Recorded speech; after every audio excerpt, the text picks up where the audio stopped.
Hi everyone, my name is Daniel Akinshola. Welcome to another episode, fantastic episode of Ignite Entrepreneur. As I always promise you, we bring you the best of the best of the best business people, Black business people in Kamloops, doing it and making us proud. And they've come here to share their wisdom with you, share their stories, share how it all started, share their journeys. So you can take from these stories to build your own story, to build your own enterprise and legacy.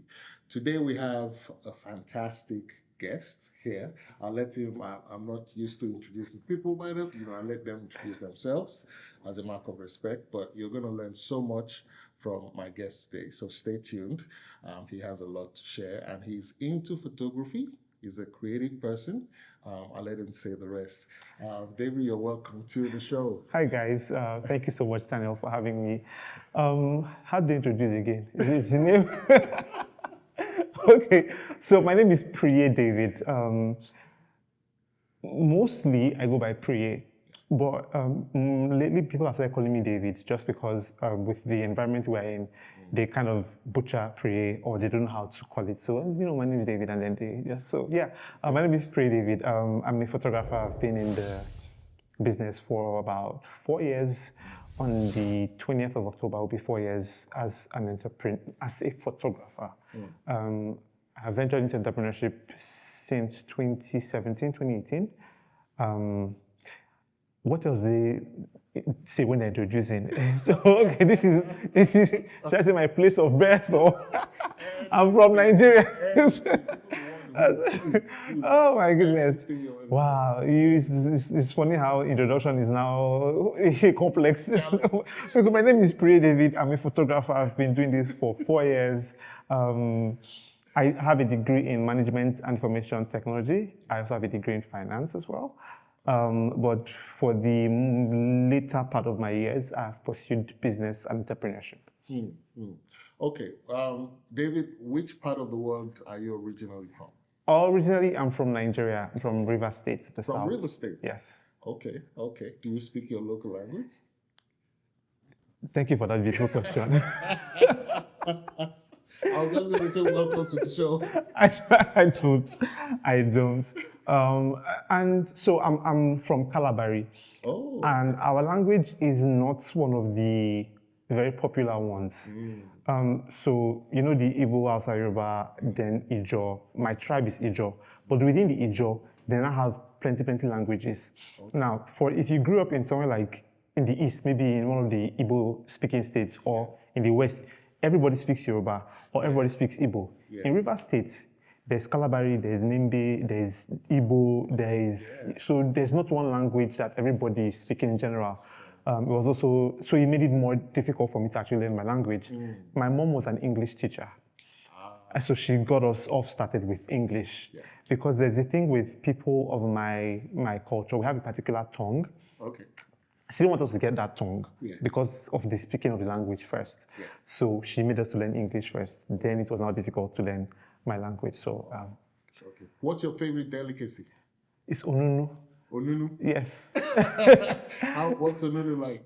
So it is pounded yam with pounded ripe plantain together, then with a bit of palm oil and salt. That's the main thing. Then it goes with fish stew, pepper soup, fisherman soup, whatever side you want to go with it. Starting to get hungry. We have to do so. We have to have food on this show. And please, when there's food, invite me. I'll be there. Let's go back to growing up as a child, because now you're an entrepreneur. Yeah, you're a big man. Countries are calling you to say, "Oh, can you give us some money?" But let's dig back to when you were growing up as a child. How was your growing up? Was there anything business for you as a child? No, actually. Growing up, now, my mom told me that I told her when I grew up, I want to be a comedian. You don't see I'm now. Now, I don't remember saying that, so I must have been really, really young to tell her that I want to be a comedian. However, I remember telling her that I want to study theater arts. I wanted to be on TV. I wanted to do like either acting, hosting TV shows, things like The Project Fame or The Voice. I was really hoping to be on world stage doing those kinds of things, or even hosting a radio show. So it was between TV. Actually, I wanted to be in the media growing up. As the years went by, I was very techie, computer, I'm already there. Playing games, fixing things. So they thought I was supposed to do computer science. So I went to school to study computer science. I ended up switching to management and information technology, and I did that for 4 years. So growing up until after my university, there was nothing businessy, there was nothing entrepreneurial about me. The goal was to be a software developer of some sort. I did a bit of it during my internship, but it didn't really stand out for me. Now, where entrepreneurship came in, can I continue or do you have? Okay. So where the entrepreneurship came in was when I went for my youth service after uni. In Nigeria, after your 4 years or 5 years of school, you do something called youth service where you serve in a different city outside of where you come from or where you schooled. So when I was there was this training that they did for us on how to customize merchandise, from t-shirts to mugs to key holders. So I liked the idea of the whole t-shirt thing, so I started doing it. I was doing it from Ibadan, and I used to have people want my stuff, but they were almost always in Lagos, right? So I would do it in Ibadan, I'll ship it, or is it shipping? Actually, I send it to Lagos. And that was how I got into business. Funny how I didn't have a name for my business. I was 23 years old, so I called the business 23. And that was it. So, and people used to call me 23. And that was just how I got into business. And my dad was very supportive of my entrepreneurial journey. I forgot this part. Growing up, I became a comedian, actually. I did stand up. I used to host weddings. I used to host in Covenant University. I was doing like all the picnics, all the social, not all, a lot of the social events and everything. So I had a name. I had a big name. I had people from, I will not forget, Singapore, Jamaica, US and Canada back in 2015, 2016, sending me messages. Oh, we like your work. Oh, you're funny, da, da, da, da. I was in Instagram skits at the time. MTN and 33 Lagabia reached out to me to create content for them. I had a name for myself at the time. I was the kind of person who would go to a place where I didn't think anybody knew me. And like, oh, I saw your video on Instagram. Oh, this guy, da, da, da. So to an extent, my comedy career took flight small. But when I went to Ibadan, I didn't have the facilities to create. I didn't have the environment. I couldn't continue creating videos. And at some point, I just thought, my time to bow out has come. So I just stopped. I stopped in 2018. This is 2024. People still send me messages that, are you not going to get back into making skits? Are you not going to do IG videos after that? I'm like, I think I've closed that chapter of active comedy. But now, that's just one part of my stories, but now it's mostly entrepreneurship. And it all started with somebody teaching me how to customize t-shirts. And then, boom, I started. And then from then on, there's several other things that you now begin to learn. Please feel free to cut me, because I can talk, I will just be talking. Okay. So from there, I now begun to learn several things, including but not limited to heartbreak. Clients will break your heart. Clients will, what's it called? Imagine doing something with all of your heart and then they just wash it down. Oh, this thing is not great. I'm saying this is not great. That's being, very mindful, very demure with my vocabulary. And then you just feel like, but you put in the effort. Another thing you deal with is, because I was sort of a middleman, right? I will go and get the I'm sure there were better ways to carry out the business at the time, but instead of buying, for instance, a shirt, instead of buying the shirt and customizing it, I'll go to the market and buy the material. Then go to a tailor to make the t-shirts. Then go to the customizing place and do the customizing. I did the designs. So there was different hands. So the customer says, oh, I want this. And I tell them, I'll have it in 2 weeks for you.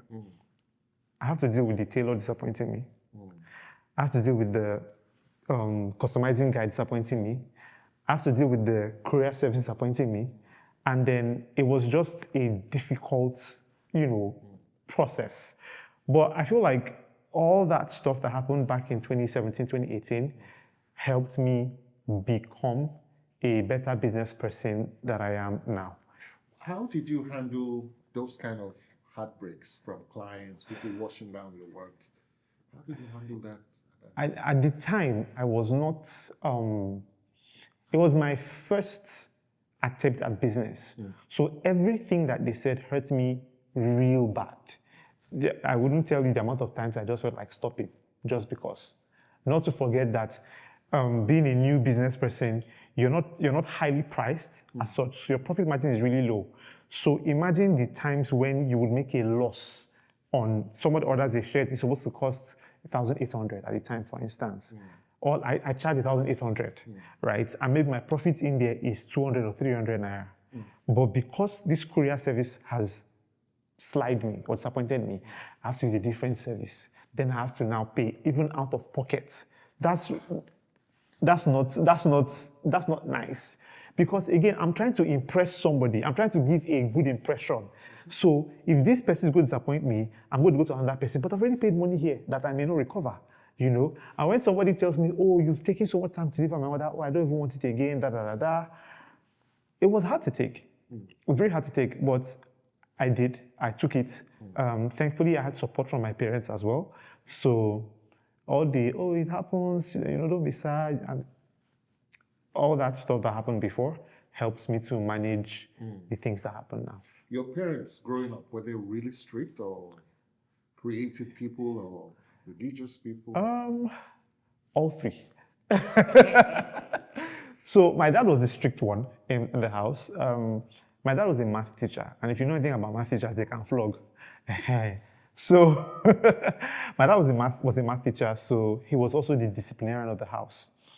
My mom was not a pushover, but if she says, "I will tell your daddy for you," you know that you're in trouble. So you better straighten up. Now the creativity. My mom was an artist. I'm like both drawing, painting, and sculpting. Yes, so I think I get my creativity from my mom, and I get my humor from my dad. Really? Now, religious, I grew up in a religious home. Like both my parents are Christians. My dad is an elder in the church. My mom is a deaconess. So I had a religious background. I had strict upbringing, and there was creativity. So I said all three of them. What naughty, bad things did you do as a child? Because everything is looking like you're That's a very good question. What bad that they knew you for? Hey, he's coming. So the thing is, I was not a bad person. Or let me put it this way. I was not known to be notorious. I had a very innocent-looking face growing up. So when I do something wrong, and I did, they don't suspect me. They suspect my brother. Because he has I'll give you 2 stories. So growing up, there was this mango, big mango. I've never seen this mango big in my life. Very big mango. My dad brought it back from work. He was so fascinated by the mango, want to eat. He said no. And we said, okay. Next day, he comes back from work. Daddy, mango. He said no. Me, I stopped asking. But my older brother, he was always persistent. Daddy, what of the mango? What of the mango? He kept saying no. One night, I woke up to pee. I don't know what carried me to the kitchen. Behold, the mango was on a plate. On the, what's it called? On the slab, the kitchen slab. Ready to be. I looked at this mango. I beat the mango. The mango was looking at you. So I took a bite of the mango, then I turned it around. You understand me now?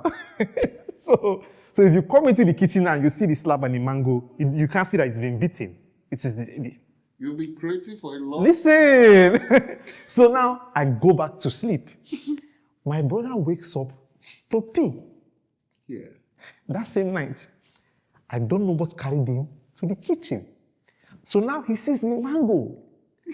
But he only observes the mango, but he now sees that it has been beaten. So this is what he says. He licked the juice that was dripping. he licked the juice that was dripping from the mango and kept it back. Now in the morning, my father, that's my father now want to eat mango. So he calls out and he say, "Who ate the mango?" I said, "It's not me." Oh. Now my brother said, "It's not me, but." Yeah? What do you mean it's not you, but? He said, "I came and I saw the mango has been beaten and I licked the juice." Oh my God. They beat. they beat him. Oh. And then my father told him he's not going to go to school that day. You know, in all of this, my mom said she knew I was the one. You see, there's way mothers, I feel like they just know. Intuition. They just know. Yeah. She said she was very sure. This thing happened, I was in, I don't know if it was nursery 3 or primary 3. Nursery. I think so. I didn't tell my brother until he was in SS3. Did he forgive you? Has he forgiven you? He has forgiven me. But I didn't this thing until like SS2, SS3. And I told them. That's when my mother said, "I knew that you were the one that ate that mango." Yeah, I knew. I said, "I knew. I knew." So my brother took the beating. You know, how do you want to explain? I didn't eat the mango, but I saw that it was eating and I only licked the juice. My brother, nobody's going to believe you. Can you find a little bit of that playful mischievousness in you today when you do business? Yeah. When I do business, I don't know, but when in my creatives, then I find that mischievousness there. I find that playfulness there. I just think it's part of what helps my creativity as well. Yeah. How has business been? That's a very good question. Business has had ebbs and flows, and I feel like it's because of the way I run my business. It has ups and downs. I'm trying to make sure that there's a consistent flow, right? Now, as a photographer and the kind of creativity that I bring to my work, I value myself very much, very highly. So one of the problems is getting people to value you the way you value yourself. True. Getting people to pay you what you are worth, right? Getting people to pay you for the value that you are bringing to them. I tell people that with photography, the picture you take today, let's assume it's $1,000. In the next 20, 30 years, you can't put a price tag on the memories you get from that picture. Because you take a graduation photo, for instance, or a birthday photo, say 25th birthday, and let's just assume it coincides with your graduation. The next 25 years, when you're 50 and you see that graduation portrait, what comes to mind is all the 4 years of uni, or 2 years of uni, whatever, all the things that happened then. You can remember classmates, you can remember your professors, you can remember some courses, assignments. All of these memories are just coming from seeing that portrait. You won't put a price tag on the memories that you have, but you're getting those memories just from one portrait. So when you put a price tag of, say, $1,000 on the portrait, people think, "Oh, it's so expensive." It's not just a picture, but they don't know that they are getting a steal, because in the next few years, you would pay $10,000 for that picture and for everything that it brings to you. So the problem right now, which I'm trying to fix, is getting people to understand the value that we as photographers bring to them. And they need to know that, oh, we are not too expensive. We are giving you value that in the long run you would appreciate. How would you describe clients? You've met a lot of clients. How would you describe interfacing with clients? Because, you know, when you start business, you're like, "Oh, once I go, they'll buy what I have." How has your experience with, apart from value and pricing, just talking with clients, how has it been? I think doing this for 4 years, nothing surprises me anymore. Because I've seen from the kindest people to the most brash individuals. I've seen people that would promise you that they will be there to be there for you, be there to patronize you, and there are people that will ghost you. So interfacing with people in business, you need a lot of patience, you need a lot of grit, you need character to be able to deal with these people, especially if you're going to be doing this for the long term, right? It's not the easiest thing, but sometimes it's worth it. Yeah. Sometimes it's worth it. So anybody who is venturing into an entrepreneurial journey, just know that you will see crazy, you will see different things, but you've got to brace up, be prepared for it, and take it as it comes. Like nothing is guaranteed. Some months you're making 5,000, 6,000. Some months, like maybe in 1 month you make $6,000, and then in the next 3-4 months you don't even see $100. So for me, like I said earlier, the goal is to bring that consistent flow with my business. Yeah. It's because I know I do a little bit of business in Kamloops as well, and I know it's sometimes it's really difficult to cut through to get. How do you find your ideal clients? I think that's another one. Everybody wants high paying tickets. That's a good question. Yeah. Funny thing is, I have a podcast where I discuss entrepreneurship, business, and stuff like that, especially with my photography experience. And one of the things I have said is, not everybody is your client. So for whatever price point that you are at, you would find people, right? If you want to do the high ticket sales things, you have to market to the people that are capable of paying you your price. So how do I find my own paying clients? I'm still working on that. But a lot of it comes down to marketing and networking in the right community, right? That's what I am working on. And there's several ways to do it. You can go in person, you can do like email marketing, you can go to like networking events. Something I learned is go to where they are. Where your ideal client is. Let me say something. I learned this from a guy called Phil Jones. He gave an example. He said, if you go to the mall with your kid, say your kid is like 5, and then the way kids are, they are always touchy, they are moving everywhere. And then he goes, when you try to pick up something, they disappear. But you don't notice that they've gone. And so you start looking around for them. And he goes, how would you describe your kid? Like if you met somebody, the security, what would you tell them? You would say, oh, he's 2 feet tall. He's wearing red and black. His eyes are this. His hair color is that. You know exactly to the T all the details about the person you're looking for. That is how we as creatives ought to be when it comes to finding our ideal clients. We need to know exactly who we are looking for such that we can tell it to anybody. So I should be able to communicate who my ideal client is in such a way that when you see my ideal client, you can refer them to me. You can say, oh, this guy would be a good fit for Priye, that kind of thing. So for finding my ideal clients, I'm still working on it. I know who they are. I need to know how to get to them. So for now, I'll be honest to say, out of 10 clients, maybe 2 or 3 are my ideal clients that I get. Yeah, so I'm still working on finding them and bringing them, keeping them, and working with them. I think it goes both ways too. You can find a client and you can let your client find you. How are you positioning yourself to be found as a business person? How are you staying above the game? How are you reinventing yourself so that when they look, no, that's the person I want? So that's the question. Now with photography, I feel like my portfolio has to speak for itself. And the other thing would be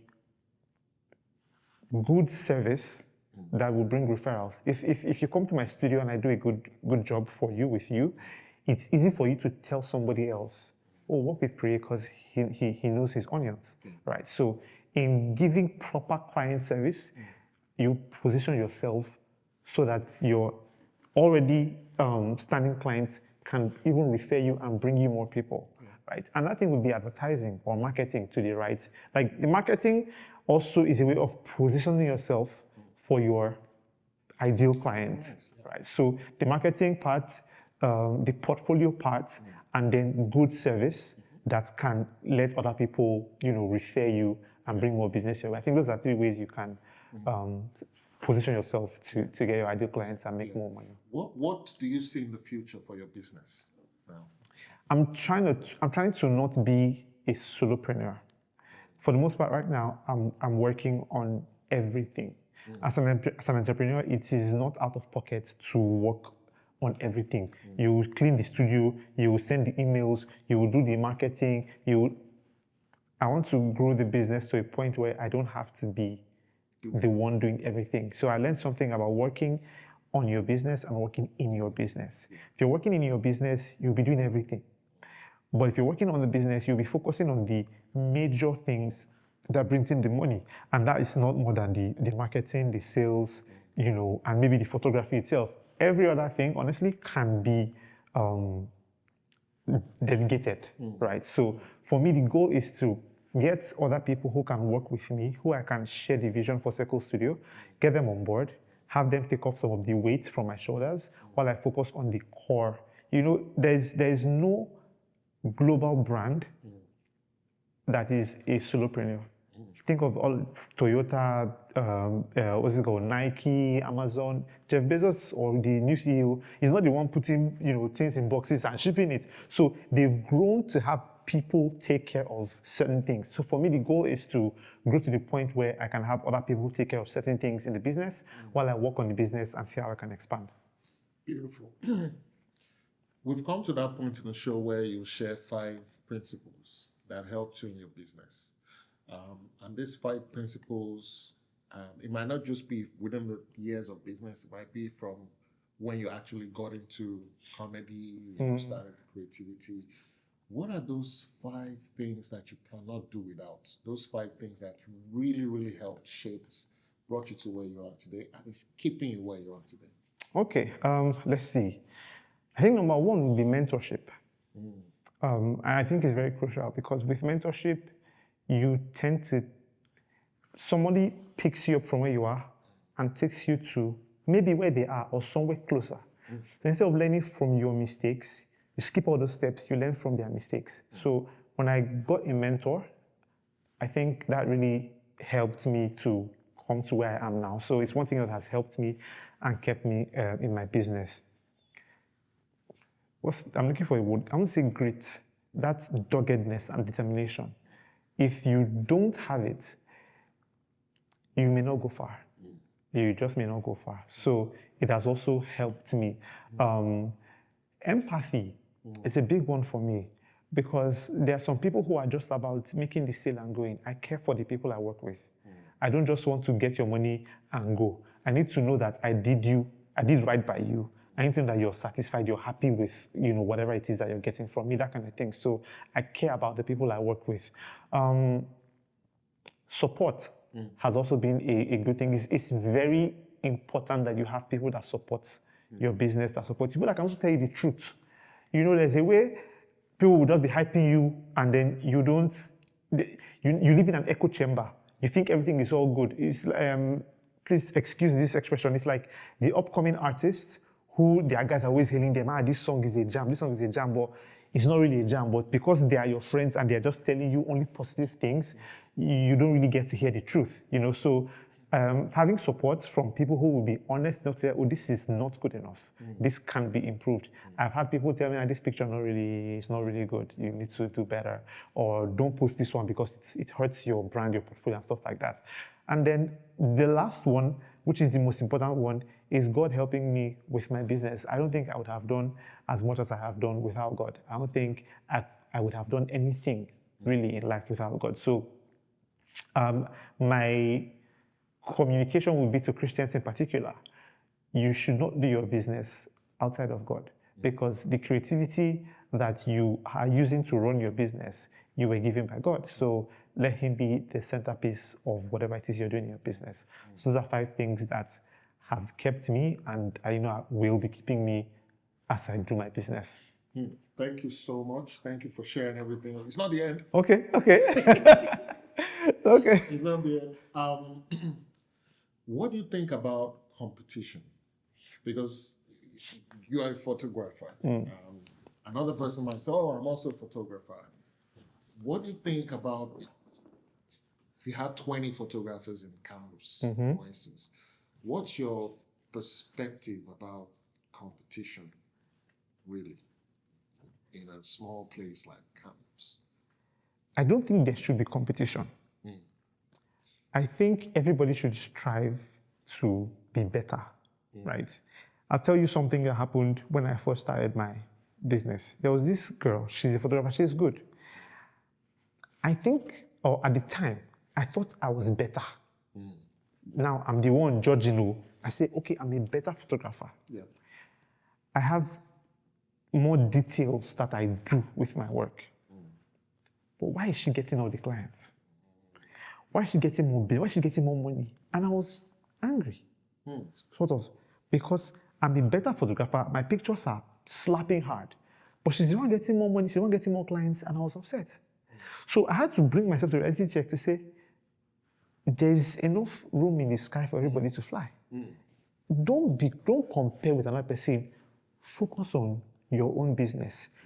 Instead of competing, learn what they are doing. So that you can be where they are also. So I'm not a fan of competition. I'm a fan of how are you doing it? Let me learn from you. What I would not like is when people begin to gatekeep. So you know how to get clients.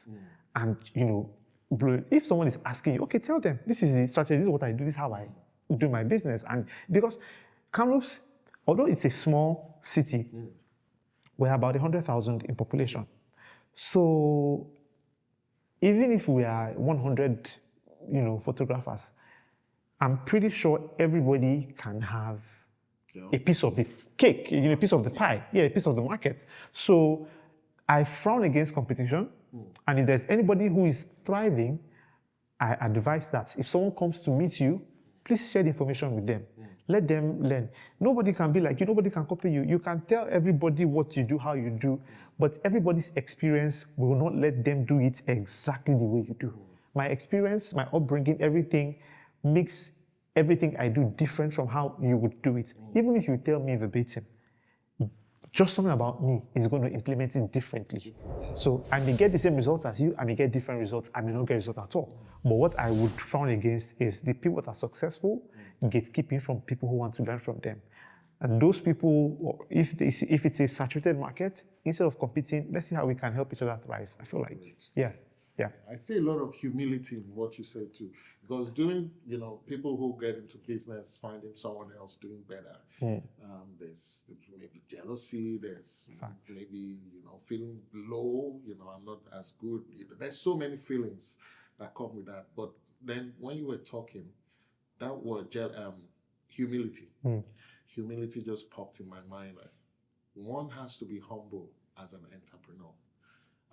Entrepreneurship is like a very lonely field where most times you want to pat yourself on the shoulder like, oh yeah, I did my best, I'm good.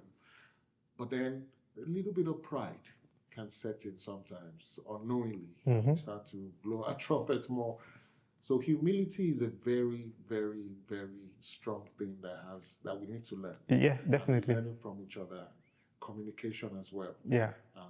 Not hoarding knowledge if you're big, and not feeling too proud to go and learn from someone. Facts. You need to learn. Facts. Wow. Yeah. Thank you so much, My pleasure. David. My pleasure. Thank you so much. Thank you for sharing. Thank you for being vulnerable. Thank you for talking about the mango story. So that's I remember being mischievous to myself as a young kid. I think every African kid, most of us have that, one or two things that we just do that we are not supposed to do. I think it's very common for every African kid to have a bit of mischievousness growing up. But you're not mischievous anymore. No. You should look at me, very demure, very mindful. Rather than bite the mango, you take the I'll just take the mango. I mean, at this age, you can't beat me. It's mango. Oh my God. Thank you. Thank you so much. No problem. Making it a wonderful podcast. And viewers at home, thank you for sticking with us and making this wonderful too. The podcast is not without you watching, without you liking, subscribing, and coming back every time. This is a podcast that I would say watch again. And there's a lot to learn. It's fun. We had fun talking about it. But there's a lot to learn, you know, for people who particularly want to go into photography or video work or camera work. We talked about clients, we talked about how to find the ideal clients, and we talked about how to be found as the ideal person to serve your clients. In everything, don't give up, reinvent yourself, keep learning, stay humble, learn and teach, share knowledge, collaborate, partner, and get a mentor. Very important, but have a vision of what you want to do and follow that vision. There will be 101 opportunities to give up, to go back, to stop, to regret, to blame, to get angry. But focus on your vision. The end goal is what keeps you going. So thanks for watching the show and look forward to see you again next time. Thank you so much. Stay creative, make business, make money, and let's share it together. Are we there? See ya. Right. Thanks. Thank you so much. Thank you so much for having me. Thanks.